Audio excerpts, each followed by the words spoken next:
All right, we're going to learn about binomial expansions. An example of a binomial expansion is this expression x plus y squared. And you've learned that you can expand that, multiply it out, and get the expression x squared plus 2xy plus y squared. You also know enough about the distributive property to prove that x plus y to the third power, if you spent the time it takes to multiply it all out, you'd get x cubed plus 3x squared y plus 3x y squared plus y cubed. The coefficients here are 1, 3, 3, 1. The coefficients up here are 1, 2, and 1. We're going to look at where those numbers come from. In this lesson, you will discover how these expansions relate to permutations. Number 1, start with the expression x plus y squared. When you expand the expression without using exponents or combining like terms, the expansion follows the steps below. Fill in the blank. X plus y squared means x plus y times x plus y.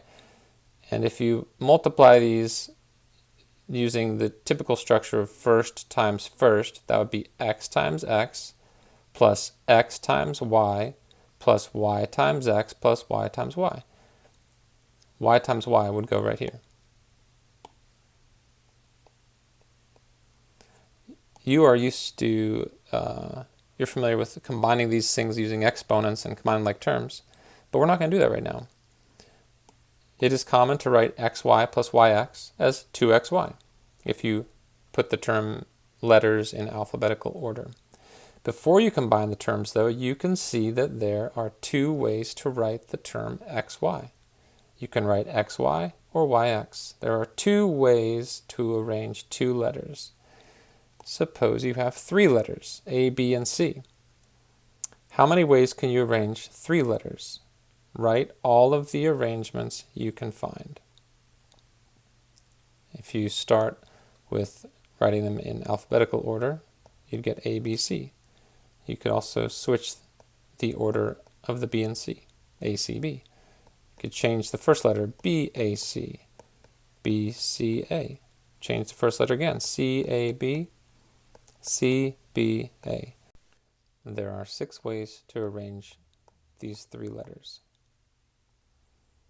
Number 3, how many ways can you arrange 3 letters if there are 2 x's and 1 y? For example, one option is x, x, y. I'll write that one down. Write down all of the arrangements you can find. We have to have 2 x's, so let's suppose we put the x's on the outsides and put the y between them. How about if we put the y first and the x's last? There are no other ways to arrange it, so we have 3 ways. If I want to put 2 x's in those 3 letters. Number 4, suppose you have a coin with an x on one side and a y on the other side. Let's call it an xy coin. If you flip the xy coin 3 times, how many possible outcomes are there? We're going to flip it 3 times so I can make 3 blanks. The first flip has 2 possible outcomes, x or y. The second flip has 2 possible outcomes. And the third flip has 2 possible outcomes. 2 times 2 times 2 is 8 possible outcomes. Here it says write down all of them. I'm going to go ahead and write them out and then let you see them. You should try this yourself too. And there they are. You can see the 8 possible outcomes. One of them has all x's. One of them has all y's. 3 of them have 2 x's. 3 of them have 2 y's. Number 5. Expand the expression x plus y cubed. The work is started below. Continue the expansion, but do not use exponents or combine like terms. If I start here and I multiply x times xx, I get 3 x's in a row. If I multiply these, I get x, x, y. And then x, y, x, and x, y, y. Changing colors, I'll multiply all of these. And there you see the ones that start with a y. I'm going to leave the terms like this. I'm not going to use exponents or combine like terms. Notice what we have. One term has 3 x's, one term has 3 y's. How many terms have 2 x's? 1, 2, 3. How many terms have two y's? 1, 2, 3. In number 6, in the previous scenario, count the number of terms that contain two x's and one y. When you add them together, how many x squared y terms are there? So an y term could be written as x squared y. And we see that there are 3 of them. So 3x squared y. 3x squared y terms. Number 7, in the expansion of x plus y cubed, why is the number of x squared y terms the same as the number of x y squared terms? If we think about this as placing 3 letters and trying to make 2 of them x's, when you place the 2 x's, either here, here, or here and here, here and here, when you place 2 x's into these 3 spots, there will always be one y going somewhere. So the number of ways that you can place 2 x's is equal to the number of ways you can place one y. If you have 3 places, the number of ways to place 2 of something and 1 of something else is the same as the number of ways to place 1 of something and 2 of something else. That's why these are both the same number of terms. And using our combinatorics language, 3c2 is equal to 3c1. In number 8, look at the previous scenario another way. Suppose you have 2 knives and 1 fork. In how many distinct ways can you arrange 2 knives and 1 fork? For example, it could be a knife, a fork, and a knife. Now let's look at this. I have a knife in the first place and a knife in the third place. I could also switch these, and I would be taking the physical knives and switching their places, and yet if I looked at the arrangement, it's not distinct from the original one. So you can switch places and it still looks the same. Because the order in which the knives are placed doesn't matter, they still look the same. That makes this a combination. We're taking 3 pieces of silverware and trying to place or arrange 2 knives. So that would be 3c2. And that is equal to 3. You could also look at this through the lens of placing the fork. If you have 3 pieces of silverware and you want to place 1 fork, that's 3c1. And that is also equal to 3. The fork could either be in the first place, the second place, or the third place. And part B is just reinforcing this. In how many distinct ways can you arrange 1 knife and 2 forks? It's either 3c1 if you want to think of it as placing 1 knife, or it's 3c2 if you want to think of how many ways you can place 2 forks, also equal to 3. Number 9, suppose you flip the previously mentioned XY coin 4 times and write down the 4-letter sequence. How many possible 4-letter sequences are there? I can place 4 blanks to represent the outcomes. I have 2 possible ways that the coin can land, either X or Y. And then the second flip, it's either an X or a Y. The third and the fourth flip both have 2 options each. And if I multiply those together, you get 16 possible 4-letter sequences. How many of the 4-letter sequences have 3 X's? Well, if we're choosing from 4 letters in the sequence and we want to place 3 X's, that's like the scenario we just looked at, where we were taking 3 pieces of silverware and placing 2 forks, or 1 knife. Now I have 4 letters. How many ways can I arrange 3 X's as 4C3? That's 4 factorial over 3 factorial 1 factorial, or 4 times 3 factorial over 3 factorial times 1. That reduces to 4. You can also look at it as you want to pull 3 X's. There are 4 places to put the first one, 3 to put the second, and then 2 to put the third. And after you've placed them, you need to think about all the different ways you can arrange 3 X's. And there are 3 times 2 times 1 ways to arrange that. That also leads you to have 4 possible letter sequences.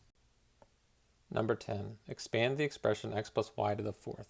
I've started the work for you here, getting you to think about how x plus y to the 4th would be building off of x plus y cubed. You would just multiply by another x plus y. To help you visualize this as arrangements of letters, I have put x plus y cubed in this form, in these parentheses.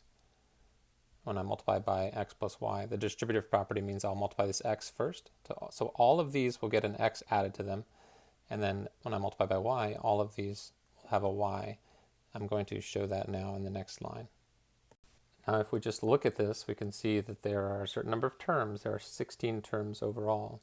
We can see that there are terms with 4x's, 3x's, 2x's, 1x, no x, and the same thing with y's. If we wrote these out using exponents, it would condense it. If we combine like terms, it would condense it. And we start to see the value in that, because this is a lot of work writing it out like this. In number 11, I'm asking you to use your work in the previous scenario to fill in the missing coefficients below. I'm going to use some colors so that we can really identify this easily. Okay, so we'll use this for color coding. The easy ones to see are the x to the fourth term, there's one of them, and the y to the fourth term, there's one of them. I'm going to underline all the terms that have 3 x's. Now I'm going to underline all the terms that have 2 x's. And finally, underline the terms that have 1x. Now we can just count up what we've underlined. There are 4 terms with 3 x's. There are 6 terms with 2 x's. And again, there are 4 terms with 1x. You could also ask yourself how many terms have a certain number of y's in them, and you'd get the same numbering. You would just look at it in a different way. 1, 4, 6, 4, 1. Let's look at number 12 now.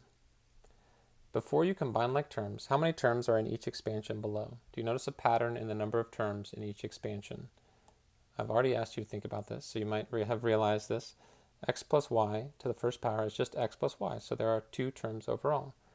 X plus y squared is x plus y times x plus y, and we've seen that as xx plus xy plus yx plus yy. There are 4 terms to that. X plus y cubed had 8 terms. X plus y to the fourth, what we were just looking at, has 16 terms. Are you noticing a pattern? 2 to the first, 2 to the second, 2 to the third, 2 to the fourth. X plus y to the n would be 2 to the n terms. Moving on to number 13. Consider the expansion of x plus y to the fifth. Before you combine like terms, how many terms are there? We now know that there will be 2 to the fifth, which is 32 terms. How many ways can you create the term x cubed y squared? This can be stated another way. Each term has 5 letters. How many ways can you place 3 x's? If I have 5 and I want to choose 3 x's, 5c3 is the number of ways I can create the x cubed y squared term. So if I was going to combine like terms, what would be the coefficient of the x cubed y squared? Well, let's go ahead and calculate 5c3. That would be 5 times 4 divided by 2 times 1, which is 10. 10x cubed y squared. Number 14, fill in the missing coefficients. I'm having you think about what you did up here in part B in number 13, just separately for all of these. Each of these terms is going to be a string of 5 letters. This first term would be, out of those 5 letters, how many ways can we choose 5 x's? And that's 1. If we go to the other end here, if we have 5, how many ways can we choose no x's? Well, that would be 1 as well. The second spot, out of 5 letters, how many ways can we choose 4 x's? And there are 5. Asking ourselves that question is the same as asking ourselves, if we have 5 letters, how many ways can we choose 4 y's? Or, if I erase that, how many ways can I choose 1 x? Again, that's 5. We already know the coefficient of x cubed y squared is 10, and the coefficient of x squared y cubed will also be a 10, because choosing 3 of something and 2 of another is the same as choosing 2 of something and 3 of another. 5c3 is equal to 5c2. And now you might start to realize there's some symmetry that we're getting here. I'm going to write down what x plus y to the second power is, x plus y cubed, x plus y to the fourth, so we can start to see what's happening there. All right, so those are the binomials written out. The coefficients of x plus y squared are 1, 2, and 1. The coefficients of x plus y cubed are 1, 3, 3, and 1. To the fourth, we got 1, 4, 6, 4, 1, and to the fifth, one we just did just now, 1, 5, 10, 10, 5, 1. And within this, you might notice some patterns here. 1 and 2, between them and down is their sum, 3. 3 and 1 add up to 4. 3 and 3 add together to make 6. 4 and 6 add together to make 10. 4 and 1 add to make 5. And that continues onward. In fact, we can do 14b two different ways. We can realize that these coefficients are found by doing combinations, or they can be found by using this set of numbers up here. It's sort of a triangular shape going on. Let me first use the combinations approach. If we're placing 6 terms, and we want to place 6 x's, 6c6 could go in the first line, and that's 1. And then 6 choose 5, 6 choose 4, and so on. Dot, dot, dot. Well, this would be 1, 6, 15, 20, and then it comes back down again. 15, 6, 1. And you might have already started to do this on your own, but if we go and look up here at these numbers, and we think about what these add to and put it down below them, and what these add to and put it down below them, we can create the following number pattern. I'll put a 1 out here, and then a 6. 5 and 10 adds to 15. 10 and 10 adds to 20. And then 15, 6, and 1. I'm getting a little bit tight in there, but you get the idea. And so we see that there are 2 ways to look at these coefficients. One is this sort of triangular pattern of numbers, and the other is using combinations. You might be drawn to use this triangular pattern and say, ooh, that'll just be the way I think about this. But remember, down here, thinking about how this works using our combinations reasoning is really going to help us to understand this more deeply. We don't want to just use this quick pattern until we really understand why it works. All right, given that line of reasoning, let's go on to number 15. What is the coefficient of the x to the 4th y cubed term in the expansion of x plus y to the 7th?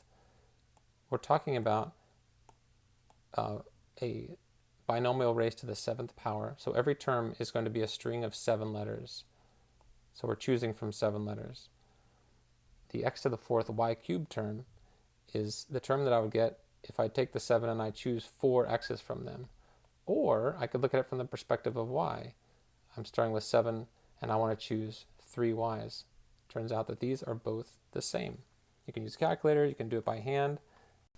Both of these are equal to 35.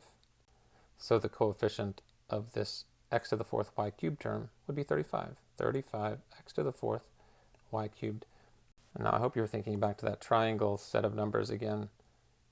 If you were, you can also find the 35 hidden in this pattern.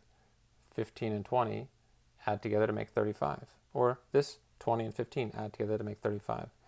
So the x to the 4th y to the 3rd power term would be in this next line if we created another line of numbers. The first number would be 1, and then 7, 21, 35. The x to the 7th term, x to the 6th, x to the 5th, x to the 4th, and so on. So again, we see this triangle of numbers relates somehow to combinations. All right, let's keep moving on. 16. If the expansion of a binomial has an x to the 7th y squared term, what is the coefficient of this term? X to the 7th y squared. That's 7 x's and 2 y's, so that's 9.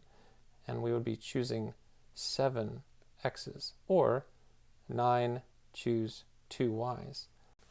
Both of those are equal to 36. So the term would be 36 x to the 7th y squared. Number 17, what is the 5th term in the expansion of x plus y to the 10th? The 5th term. Which term is the 5th term? Well, it depends on what order you're writing the terms in. If we're writing it with x first in standard form, then the first term is going to be x to the 10th. The second term is x to the 9th, y to the 1st, and then x to the 8th, y squared, x to the 7th, y cubed, x to the 6th, y to the 4th. We see these exponents are adding up to 10 each time. 1, 2, 3, 4, 5. There's the 5th term. What is the 5th term? Well, it's x to the 6th, y to the 4th, but what's the coefficient going to be? We have a string of 10 letters in that term, and we want to choose 6 x's, or we have a string of 10 and we want to choose 4 y's. The coefficient will be 210. So the fifth term is 210 x to the sixth y to the fourth.